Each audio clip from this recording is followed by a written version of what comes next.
Hello everyone. If you're new here, then you won't really know what's going on with this video. Maybe by the title, but who knows. This is, it used to be the weekly update video, but then I kind of just didn't really follow up with it. I took a bit of a break. Um, the main reason for this is not a lot was going on, and not a lot was going on in terms of news. And then the Sony thing happened where Sony decided it didn't like its fans anymore and wasn't going to be supporting physical releases. Yes, that has been shaking the world quite a lot. Then another thing that happened was, of course, Digimon Up is relatively small fry compared to the kind of insanity that that Sony caused. But it was quite big in terms of like the kind of mobile community, which people do often forget about the mobile community. And I'm really surprised by how well that video is done. Of course, I had a title that was really kind of on the nose, and I tried out a different editing style, a different style of narration, and that kind of thing. And I think it worked. People seem to like it. People seem to resonate with it. More at the point, I'm really glad that people found that it was something that helped them, in a sense, express their frustrations. Now, in no way at all on Google Play or the Apple equivalent, the App Store, are you likely to have your review stay. Your reviews can be deleted for any number of reasons, and that is frustrating because it means that you don't have a permanent place to express yourself. But so long as the comments are relatively respectful and are, considerate and are not attacking anybody specifically, including myself, including anybody else in the comments, etc., I'm quite happy for people to express their opinions, even if they're not the same as mine, in my comment sections. And of course, I would say try to keep it to the topic if possible.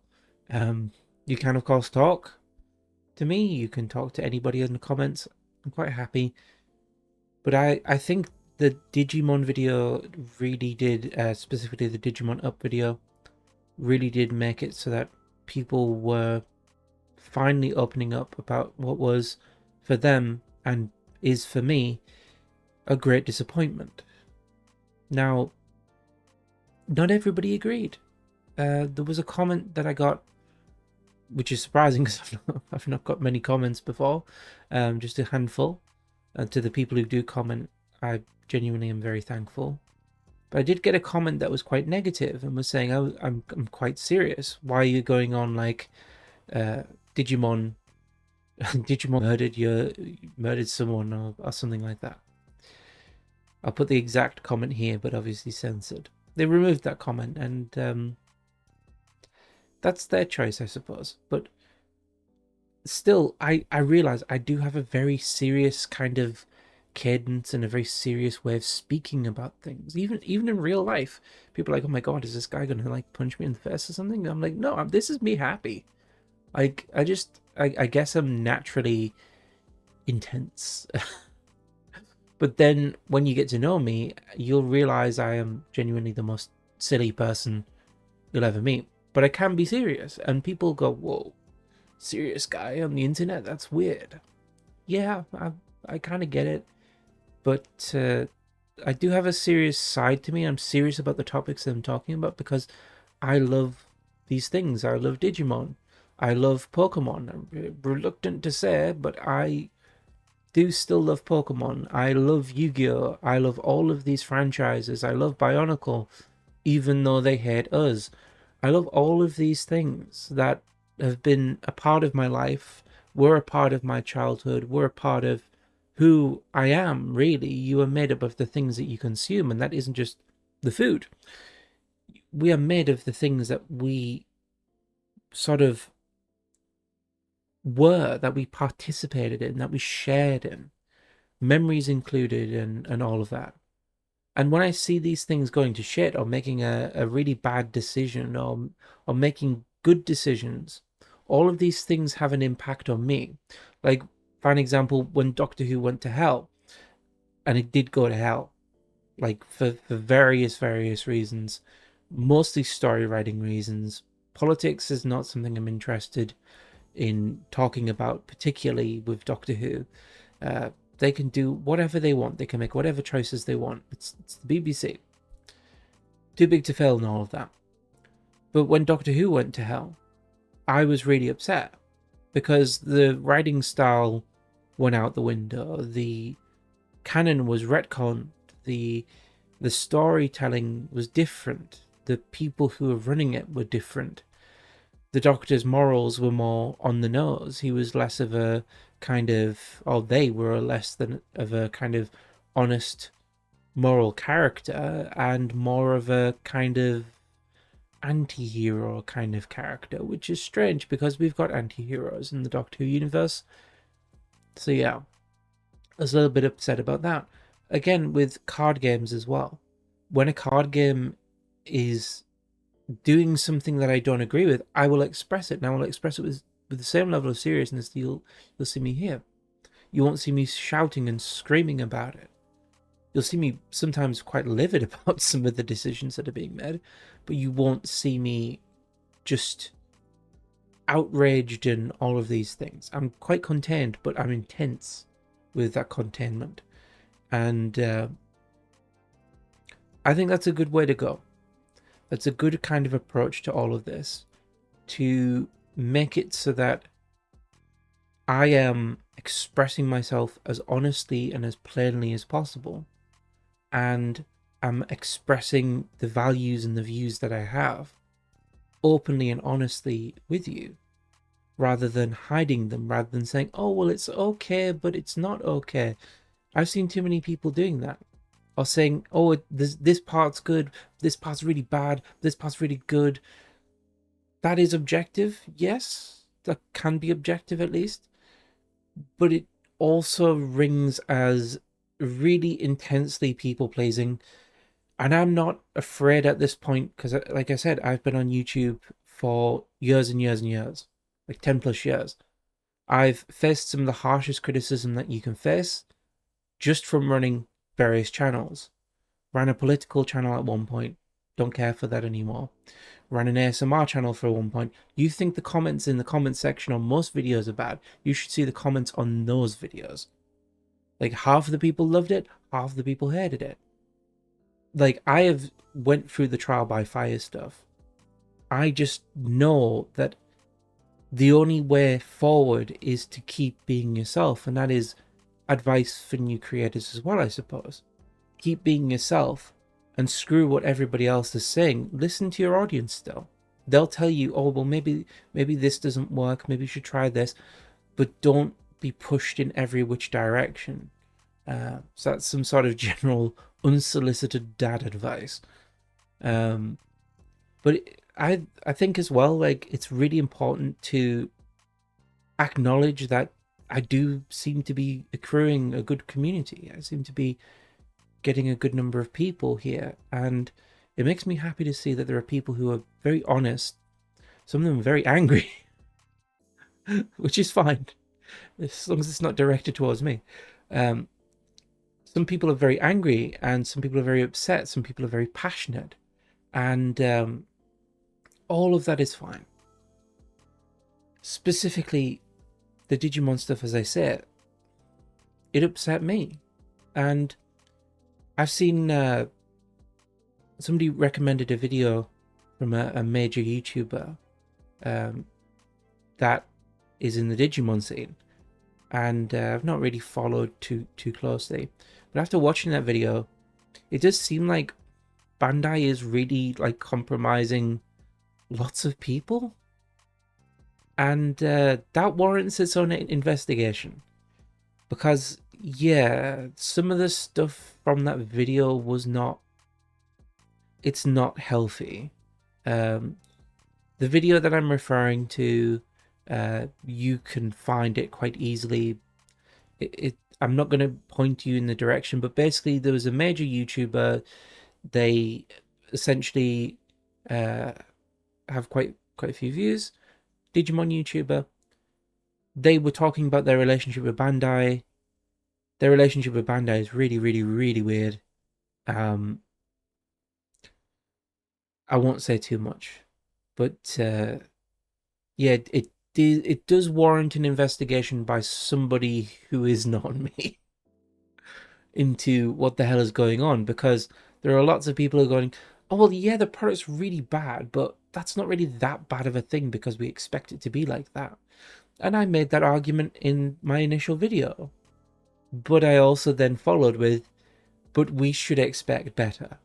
We should be seeing better. We should, whenever we see a product that is Digimon, we should love it. We should appreciate it. We should care about it. Like, we should not be dealing with really trashy crap. And it's really frustrating to see more and more things become just rubbish, just terrible.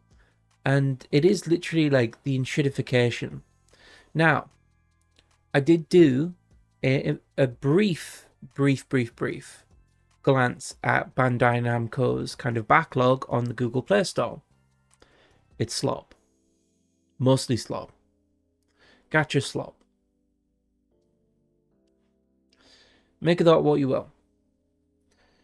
It's all kind of cash grab nonsense and the kind of stuff that you play when you're waiting for a train or a bus or whatever. And I've not looked too much into it, but I just don't like it. I don't like that style of game. Like I said, one exception, Capybara Go. And there was a cat cafe game I used to play for quite a bit, but it's dumb cats doing dumb jobs. Like it's nothing serious.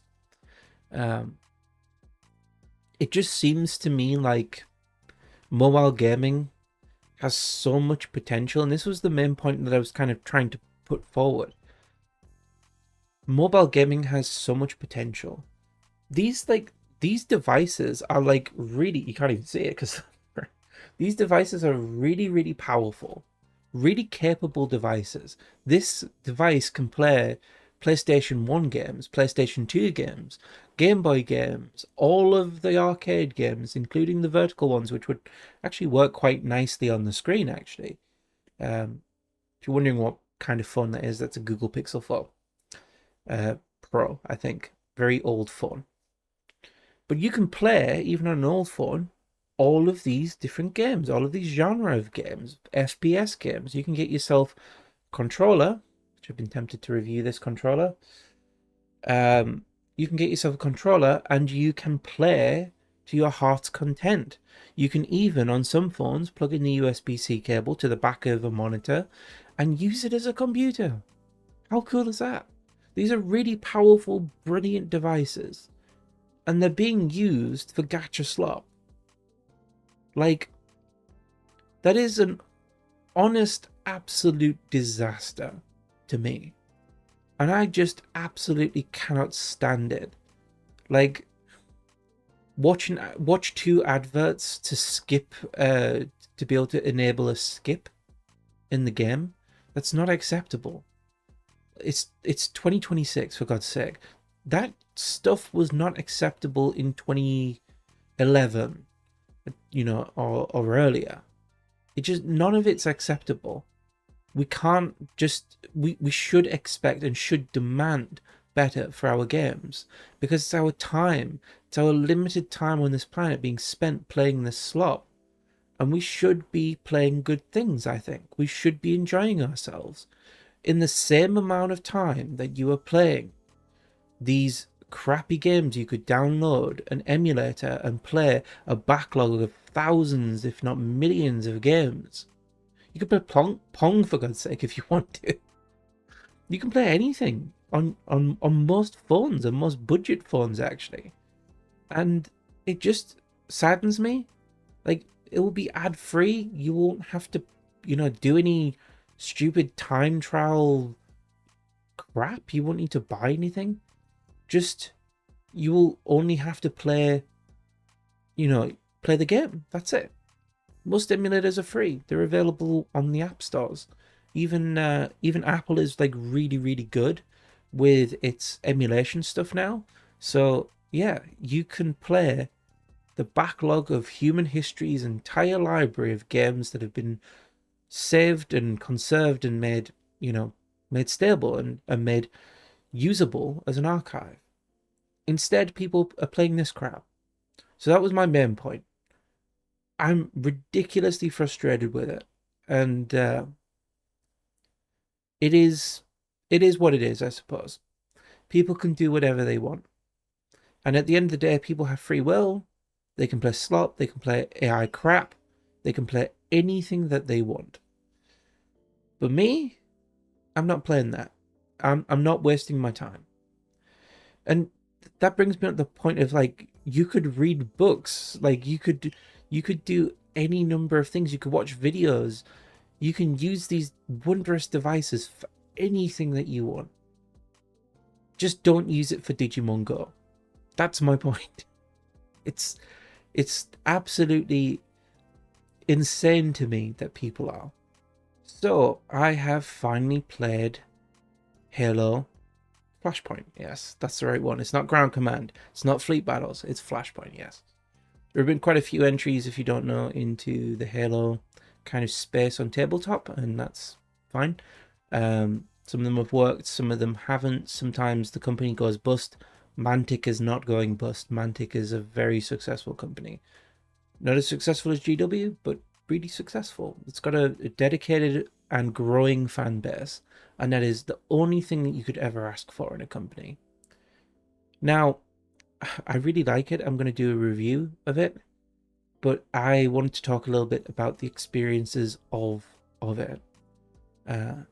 Initial impressions, anyway. So this is going to be kind of bundled in, and I really like it. I really like it because it feels very Halo-ish. I really like it because it feels like the games, like the video games. And it's really hard to put into words the feelings that I was getting. Me and my friend were just laughing and joking like we were playing Halo Infinite again. Like, we were just loving it. And this was in like the very basic, like, sort of default game. And we'd like strip loads of things back. We had like perma health and stuff like that. We didn't like put the health respawn points on for the first game. For the second game, we added the respawn, the health healing points, and some more features, just so that like when I was comfortable with the features. And yeah, I'm overall really pleased with the game. I'm really glad that I liked it. I thought that I would, because I'd played a lot of Dead Zone, and it does seem to be based around the Dead Zone system loosely. But yeah, overall, it's just a really, really fun game. Like I say, my review is currently being written. I'm working on a loose-ish script, shall we say. So yes, that's something to look forward to if you're into Halo. Let's get it right. Halo Ground Command, Flashpoint. Yes, Halo Flashpoint. Too many games. Too many games live in this head. Another one is that Sorcery is doing really, really well, and I'm quite surprised. I'm not surprised that it's doing well. Sorcery is a good game, a really, really good game actually, and I do need to do an overall review of, or like state of play for Sorcery maybe. I'm not overly involved. I'm not playing games every single day, so it's a tricky situation for me. I'm not the most dedicated person. I'm not going to LGSs every single day and trying to play games. It would be nice to, actually. If I did that, I would probably be a much happier person, or a much more exhausted person, depending on who I was playing against. But overall, like, Sorcery is doing really well for the channel. And I already have plans to do more sorcery content. I am going to do what I was going to call Spalper, or like Sorcery Pauper, but it already exists. It is called, the format is called, let's check. It is called Peasant's Realm. Now, it's not super popular, like it's not a huge thing like Pauper is, but a YouTuber actually does it. YouTuber I will have linked down below. And yeah, like I'm really excited to start to build decks for it, and I do fully endorse and support it. I'm really looking forward to setting myself the challenge, because the challenge is essentially exceptionals and ordinaries only, right? I think the two lower categories, whichever they are, only those two categories. You can't play cards above those, and that should fingers crossed, since there is a very loose secondary market uh, within sorcery within the UK. That should hopefully reduce the price of any given starter deck. Like any deck that you want to make just to start off with, not starter deck. I do also want to make more guides on sorcery, how to get into sorcery, what kinds of things you should get into, or what kinds of things you should do first. And obviously the number one is buy the four player starter deck 100% every time. You get a whole bunch of stables for 30 quid, like $40 or something like that. You get a whole bunch of really important cards, and you can just tear the decks apart into pieces, and you'll have a pretty good solid base to make something. Again, like I say, I've been very tempted to do the same, but I kind of want to keep the decks as they are to make it so that it's easier to teach people how to play sorcery. Now, I do also want to continue this Dream Deck series that I've got in mind. The Dream Deck series is the opposite of the Pauper series that I mentioned. It is literally building as if money was not an object, and then seeing how much the deck will cost to buy. This is not a professional deck building channel. This is not a channel that I am claiming to be an expert on this specific topic. Nothing like that. This is just a guy who is really into the game, and really into card games in general. This is just somebody trying to express their love of the game and do something in the game. So in the general backlog of things, I do need to do Shardbug set 3. Go through that and do some kind of long form video before Shardbug set 4 comes out. It's really hard to catch up, really. And Sorcery as well, I need to do set 3, which is name slips me. We'll call it Sorcery set 3. You know what its name is, it'll be on the screen. Magic of editing. But yeah, it's both of those sets I'm anticipating are going to be really good, and I have already played some of Gothic. That's its name. I've already played some of Gothic, and Gothic is really fun. So yeah, I'm going to do a full breakdown of Gothic at some point as well. All of these things are like really time consuming, really intensive kind of things. But my priority right now is going to be getting the Halo Flashpoint video out. But I do have as well, I do want to kind of look at Palworld's TCG.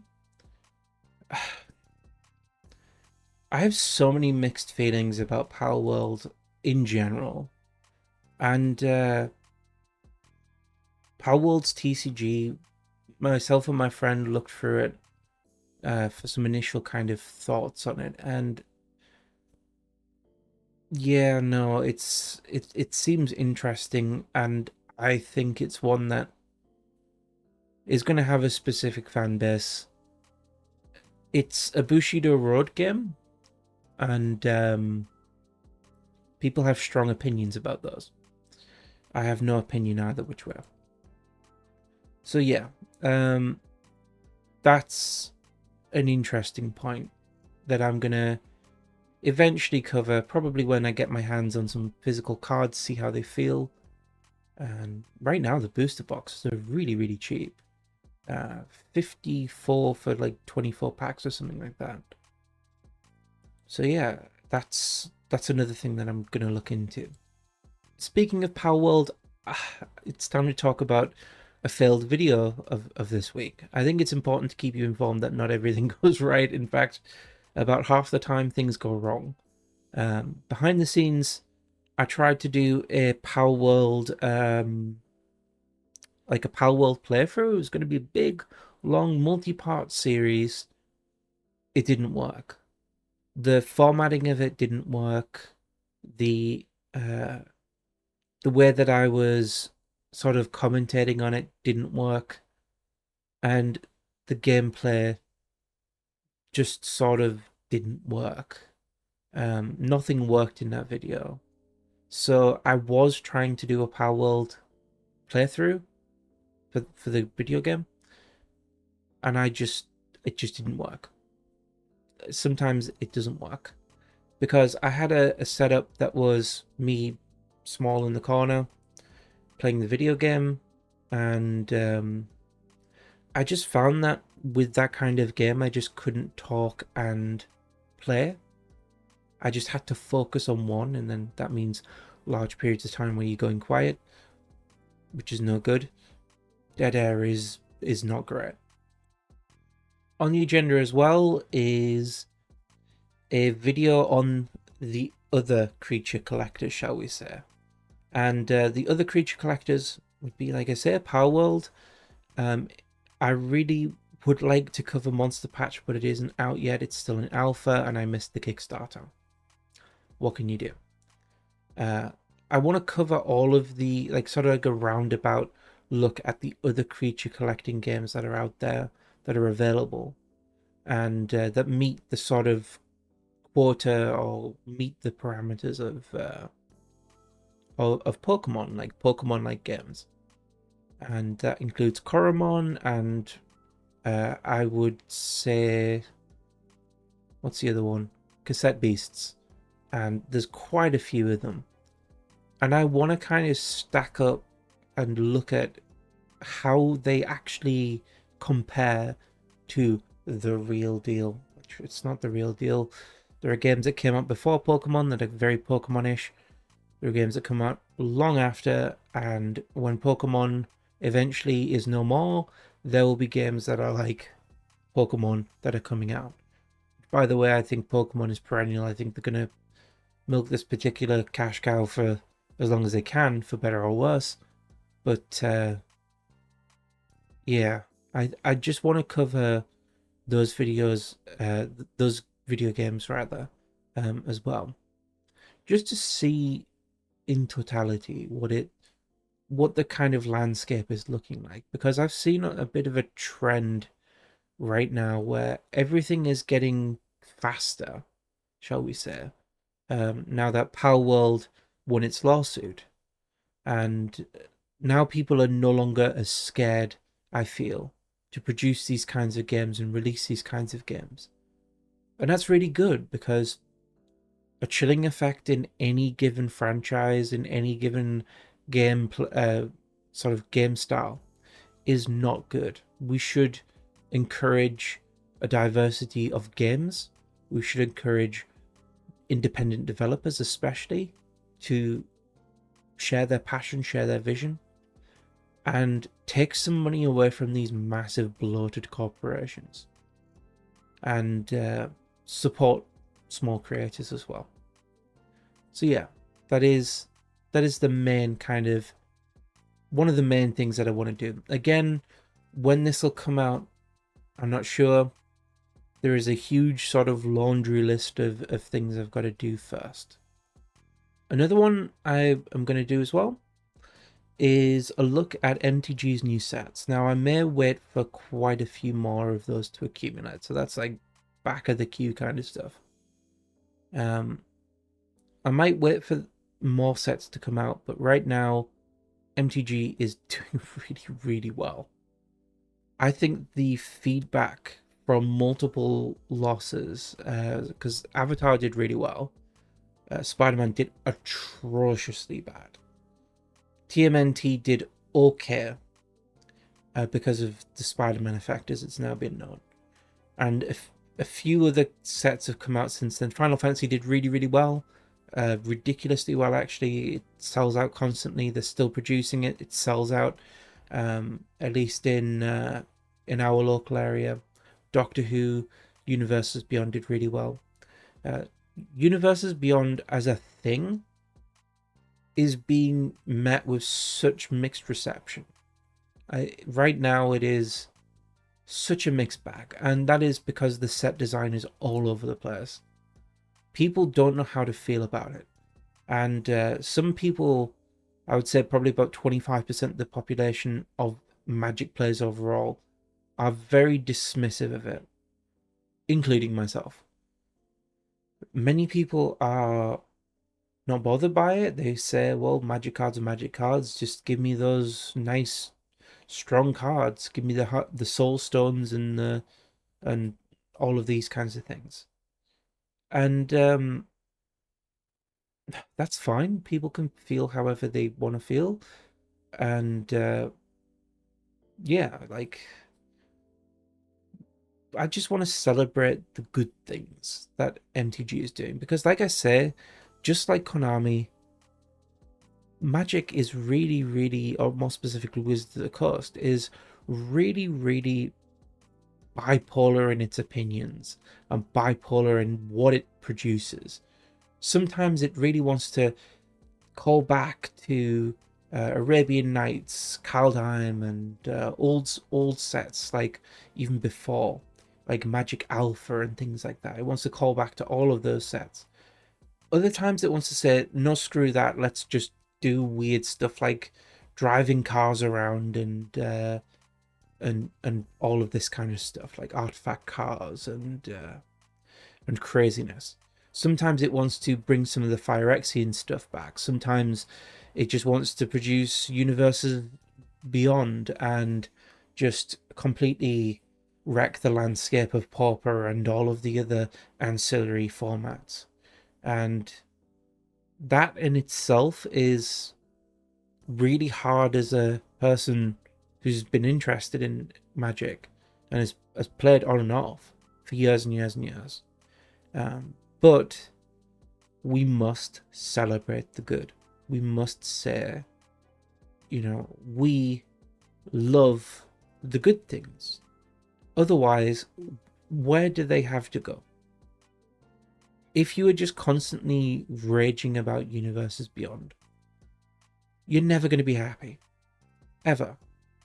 You're just going to constantly feel like this pain of a thing that you can never achieve, you can never regain, you can never relive those moments where Universes Beyond wasn't a thing.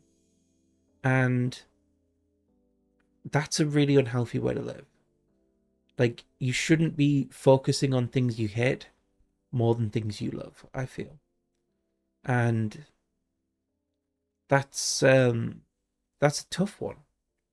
Humans want to hate things. Humans want to dislike things as a general sort of approach to humanity, what we do.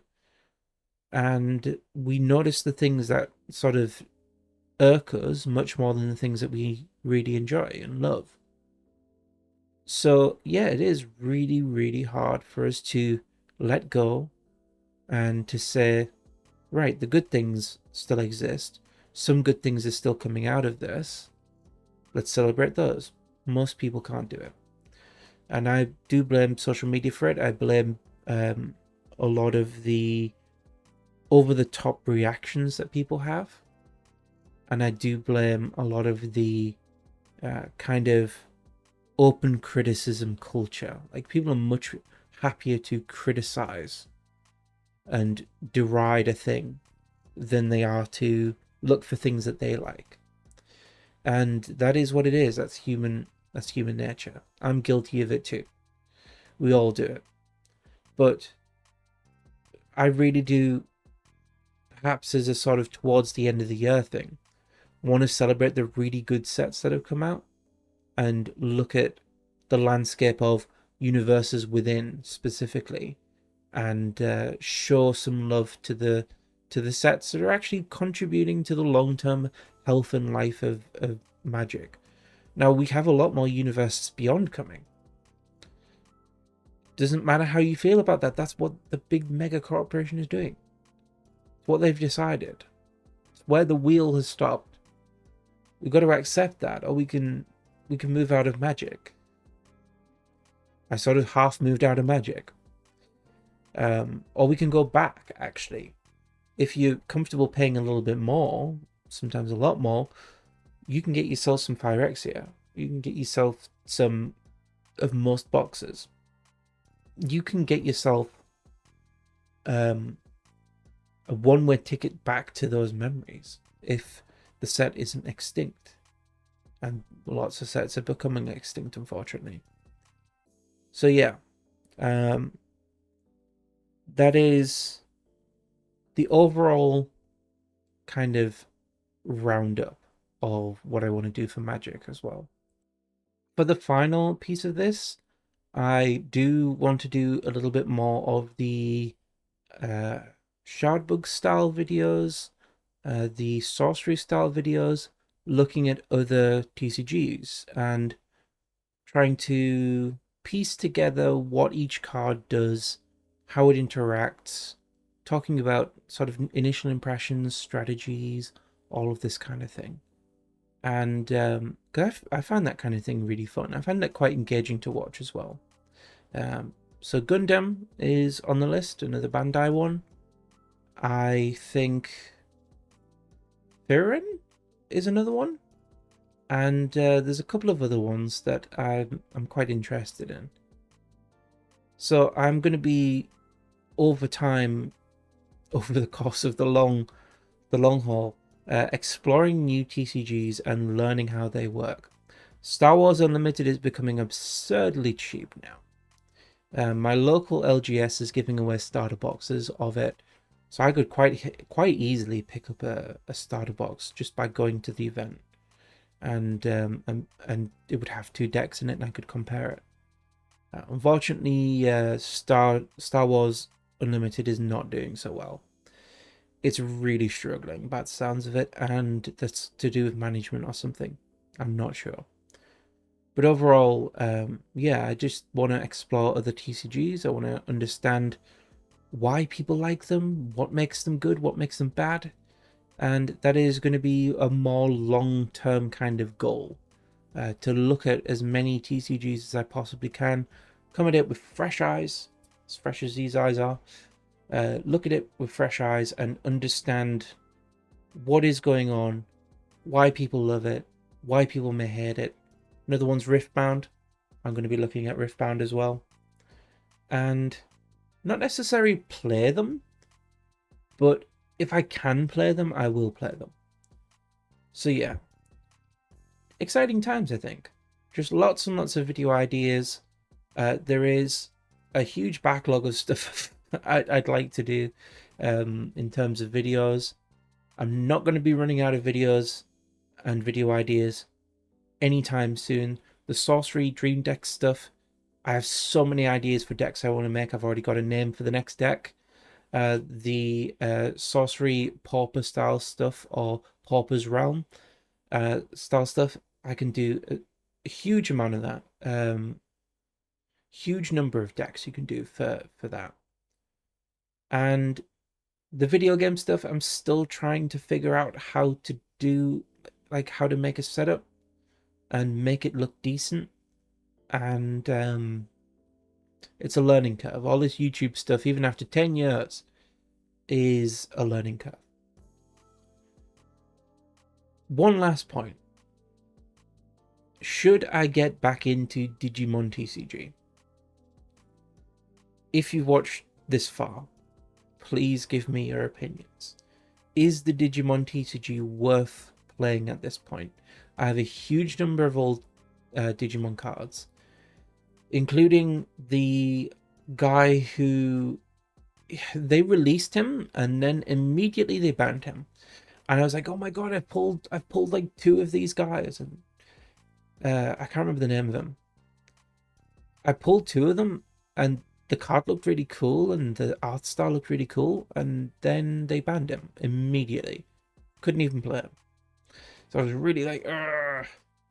It's one of those TCGs. But now I think time has proven it isn't a dodgy TCG. It is a fun TCG. It's quite a enjoyable TCG. Do you personally think I should get into Digimon again? Because there's starter decks that are really cheap, and the cheaper local as well. It's always product, like a kind of product that doesn't like sort of leave the shelves as well, so it must get reordered quite a lot. Either that or it doesn't sell, maybe.